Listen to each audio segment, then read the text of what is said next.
Welcome back to Endemic Times. Today we are talking about the United Nations humanitarian appeal for 2023. As we have covered extensively here, from Somalia, Ethiopia, Yemen, Syria, Libya, these and many more regions are all suffering from catastrophic devastation of crops and drought and flooding, inflated prices because of the increase across markets globally, mostly because of the war in Ukraine, and how this instability is increasing conflict in all of these regions. All of these compounding factors are why the UN is asking for its highest amount of humanitarian aid ever. So let's take a look.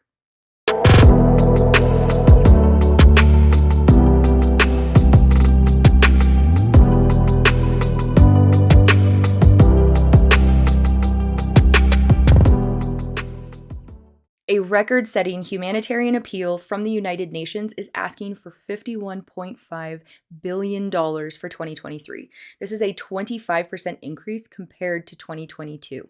339 million people will be in need of assistance in 69 countries next year, which is an increase of 65 million people compared to the same time last year.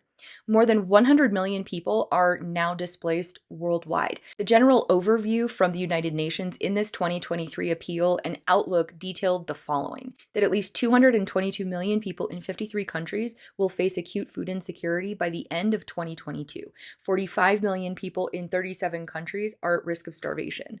Public health is under pressure due to COVID-19, monkeypox, vector-borne diseases, and outbreaks of Ebola and cholera. Climate change is also driving up the risks and vulnerability. By the end of the century, extreme heat could claim as many lives as cancer. It will take 4 generations, 132 years, to achieve global gender parity. And globally, 388 million women and girls live in extreme poverty. When we examine these regions separately, some may think and/or feel that the humanitarian needs are not as large. But as we can see from this report and just the general understanding of these situations, when we take that big step back, the poorest regions are suffering at exponentially worsening rates, and the numbers continue to climb. While there is little that we can do as individuals about these situations, the goal here is to stay informed. While we are suffering in varying degrees, there are some that are paying a much higher price for things they have had no control over. Remembering these people, their struggles, and their stories is the least that we can do. And as discussed in the Costs of War video that was focusing on children, we can see that when mainstream media does not talk about these things, aid, the humanitarian aid that goes to these countries, is greatly affected.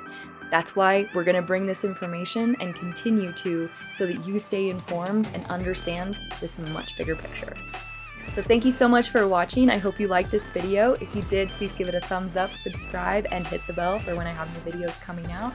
And as always, remember to stay safe, take care, and be kind to each other.